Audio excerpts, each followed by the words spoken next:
着長啲有嘴，着長啲冇嘴，你中意啫，我中意着短啲啫。我中意露晒隻腳出嚟，因為我全身最靚隻腳啊嘛！大佬你仲唔露出嚟啊？我雖然結咗婚啫，都雖然離咗婚啫，但係我好睇嘅地方梗係露出嚟，我要俾人睇噶嘛！你都傻嘅，唔係阿媽生咁靚隻腳俾我做乜柒喎？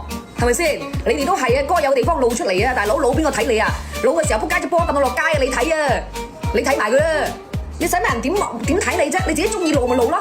只要你唔露兩個位置，最重要嗰兩個部位得啦，係咪先？阿癲嘅唔啱媽生咁靚位置，你唔露就嘥晒嚕。到啊50歲先望你，鬼識你啊！唔間抌到落街邊喎，你要埋佢喎，戇嘅。咁事實係啊嘛，大哥我最靚隻腳，我唔露出嚟啊！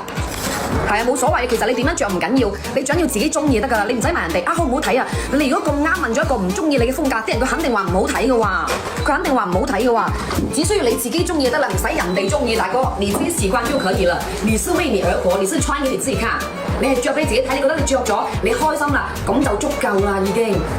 人哋話唔好着好短啊，唔好着好短啊，人哋肯定咁講啦，佢本來就唔中意着呢啲風格，你冇得講嘅喎呢啲。領證先係安全，唔係㗎，你錯。領證佢只係張紙，但佢就可以保護到你哋嘅嗰啲錢咁樣咯。但係佢當佢一個人唔愛你嘅時候，佢係點都唔愛你嘅。最多講難聽啲，你離婚嘅時候，你分得到嘢嘅啫，你分得多啲嘅嘢嘅啫。冇話咩嘢安唔安全，最好自己揾到，真係最好自己揾到。你自己揾唔到嘅，多多俾晒你，你都使晒。因為自己揾錢先係自己嘅底氣，而唔係佢俾幾多你係底氣。你錯啦，自己有能力先係自己嘅底氣，唔係佢俾幾多你，佢俾幾多你，你唔識理財，你一樣都係冇。他一樣都是沒有，好老實講。